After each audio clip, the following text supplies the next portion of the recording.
Hi everyone, my name is Savita Sharma. Welcome to Savita's tutorials. आज के इस वीडियो में हम बीपीएससी 134 का एक इम्पॉर्टेंट क्वेश्चन डिस्कस कर रहे हैं और ये यथार्थवाद टॉपिक से है आपका।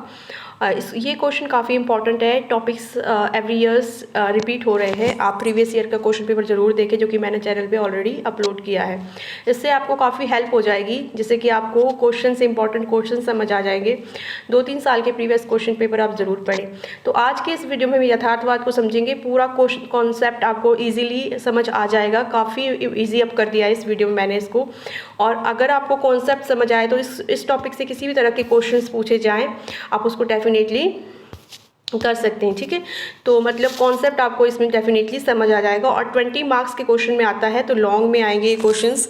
सो इस कॉन्सेप्ट को समझना बहुत ज़रूरी। लेट्स स्टार्ट दिस वीडियो पसंद आए तो आप सब्सक्राइब एंड शेयर ज़रूर कीजिएगा और दोस्तों के साथ इस वीडियो को शेयर ज़रूर कीजिएगा। स्टार्ट करते हैं। देखिए, यथार्थवाद क्या है। पहले तो सबसे पहले तो यही समझेंगे कि यथार्थवाद क्या है।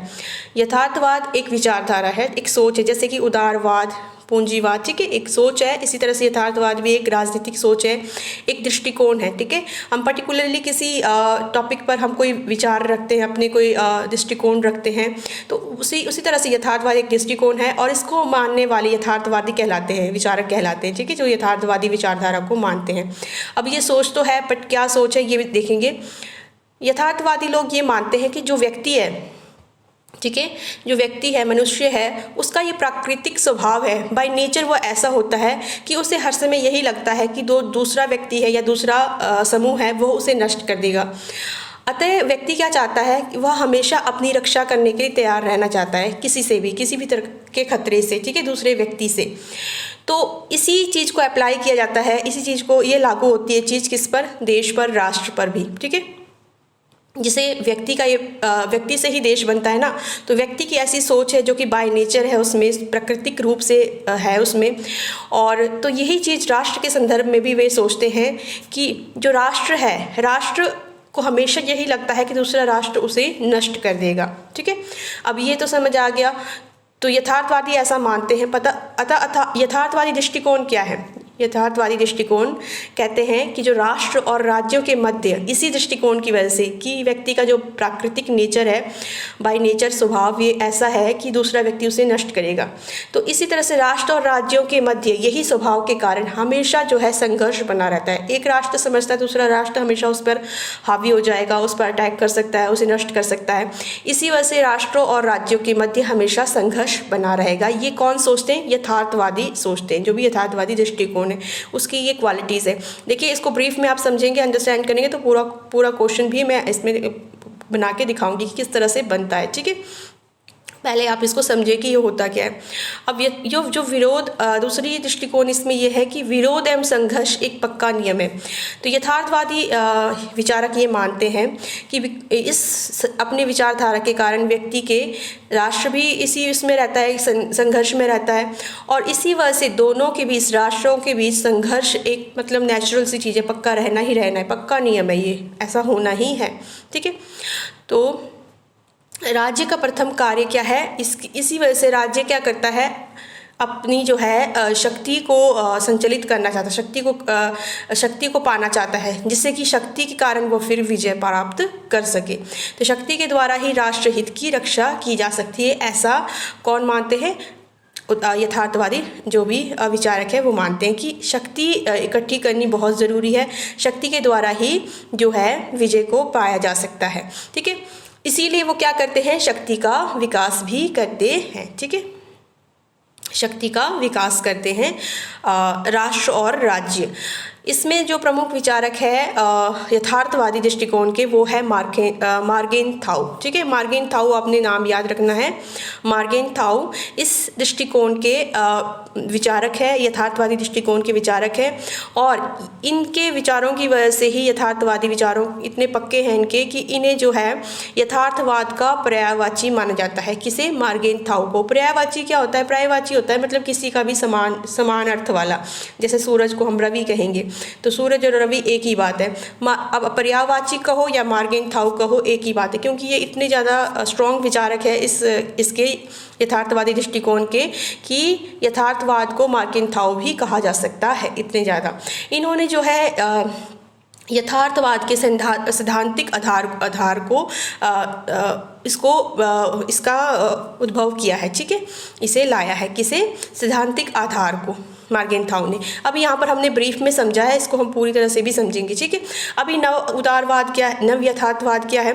नव यथार्थवाद में 1980 में ये आया है नव यथार्थवाद, इसी का ही आगे रूप है। और कैमेज वॉल्टन, इस वॉल्टज जो है इसके विचारक है, प्रमुख विचारक है कैमेज वॉल्टज। तो कुछ चीज़ें हैं जो आपको याद रखनी है, बाकी आपने स्टोरी की तरह इसको समझना है और डेफिनेटली आप कॉन्सेप्ट को समझ जाओगे तो आप लिख सकते हो। देखो, अब नव यथार्थवाद को बहुत तरीक़ों से बताया जाता है।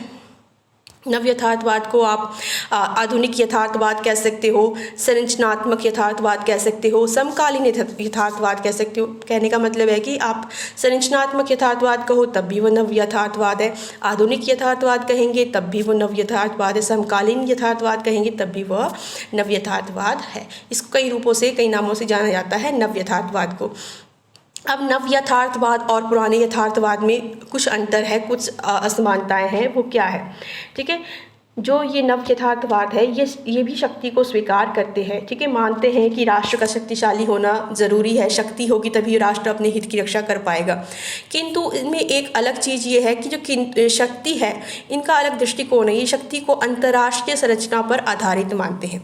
कहते हैं कि जो पूरा अंतर्राष्ट्र है ना, पूरा विश्व है, उसकी शक्ति पर विश्वास रखते हैं, ना कि राष्ट्र की अकेली शक्तियाँ नहीं होनी चाहिए, ऐसा नहीं, ऐसे इसके खिलाफ है ये, ठीक है। अंतर्राष्ट्रीय संरचना पर आधारित शक्ति होनी चाहिए, ऐसा ये मानते हैं। आई होप समझ आया होगा आपको ये।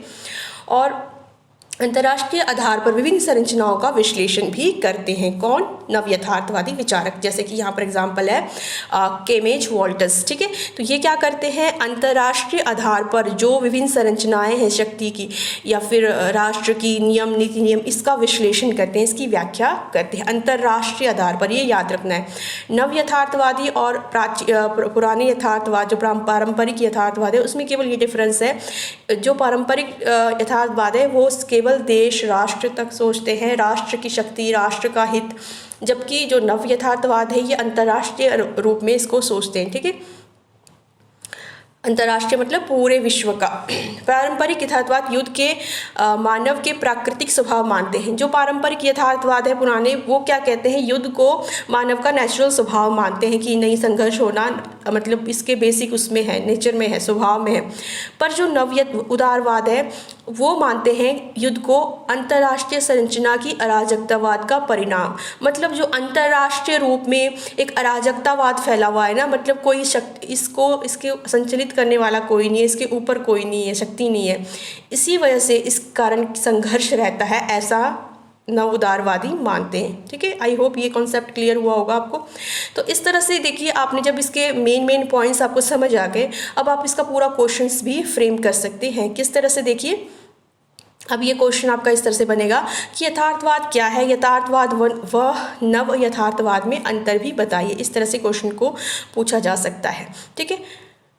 और इसको हम इस तरह से लिखेंगे कि यथार्थवाद विचारों का समूह है, अंतर्राष्ट्रीय संबंधों की विवेचना करने के लिए यथार्थवादी उपागम को सर्वोत्तम माना गया है। देखिए अभी क्या बात आई इसमें, जो अंतर्राष्ट्रीय संबंध है ना, आपस में एक दूसरे देशों के संबंध है, इसको समझने का सबसे अच्छा जो वो है यथार्थवादी उपागम। यथार्थवादी दृष्टिकोण से हम अंतर्राष्ट्रीय संबंधों को बेहतर तरीके से समझ सकते हैं। यथार्थवादी विचारों का जन्म का आधार है व्यक्ति। अब यथार्थवादी विचार क्यों जन्म लिए, इसका ये मेन आधार है। यथार्थवादी विचारों को जैसे मानते हैं कि व्यक्ति ये विश्वास करता है कि दूसरों लोग उसे नष्ट करने की कोशिश करते हैं, इसीलिए उन्हें अपनी रक्षा के लिए हमेशा तैयार रहना चाहिए। तो मैंने जैसे कि आपको पहले ही बताया, ये बेसिक नेचर मानते हैं इसका। तो इस तरह से अब जब हमने पॉइंट्स इसकी समझ लिए हैं, इंपॉर्टेंट चीज़ें इसकी समझ लिए, तो अभी ये क्वेश्चन बहुत इजीली समझ आ जाएगा। अतः यथार्थवादी दृष्टिकोण ये मानता है कि राष्ट्रों के बीच विरोध व संघर्ष किसी न किसी रूप में सदैव बने रहते हैं। यानी यथार्थवाद विरोध एवं संघर्ष को अंतर्राष्ट्रीय संबंधों में एक पक्का नियम के रूप में देखते हैं। मतलब मानते हैं यथार्थवादी विचारक कि अंतर्राष्ट्रीय स्तर पर राष्ट्रों के बीच जो है संघर्ष होना बिल्कुल पक्का है, क्योंकि ये नेचर में ही है। अतः यथार्थवादी विचारधारा मानता है कि राष्ट्र का मुख्य कार्य शक्ति की होड़ में विजय प्राप्त करना है, ठीक है। तो यथार्थवादी विचारधारा वाले लोग क्या मानते हैं कि जो राष्ट्र है उनको क्या करना चाहिए, शक्ति प्राप्त करनी चाहिए अपने हित की रक्षा के लिए, और यह तभी संभव है जब शक्ति को हमेशा अपने पक्ष में बनाए रखा जा सके। इसीलिए शक्ति की होड़ लगी रहती है। देखते हैं ना, अमेरिका ज़्यादा शक्तिशाली बनता है, रूस ज़्यादा शक्तिशाली बनता है, तो ये शक्ति की होड़ लगी रहती है। यथार्थवादी दृष्टिकोण में ये मानते हैं कि शक्ति के द्वारा ही राष्ट्र हित की रक्षा की जा सकती है। इस तरह से आप इस क्वेश्चन को पूरा समझ सकते हैं। पूरा मैंने इसको ब्रीफ में पहले ही समझा दिया आपको। मार्गेन थाओ इसी यथार्थवादी दृष्टिकोण के प्रमुख प्रवक्ता है। इस तरह से आप इसमें लिखेंगे, ठीक है। केनेज वोल्टेज के प्रभाव में 1980 के दशक में नव यथार्थवाद, जैसे आधुनिक यथार्थवाद, समकालीन, ये सारा आप दे सकते हैं, कहा जा सकता है। इसके विभिन्न जो है नाम है। शक्ति की प्राथमिकता को स्वीकार करते हैं, परंतु अंतर्राष्ट्रीय व्यवस्था की संरचना के अनुसार ही करते हैं।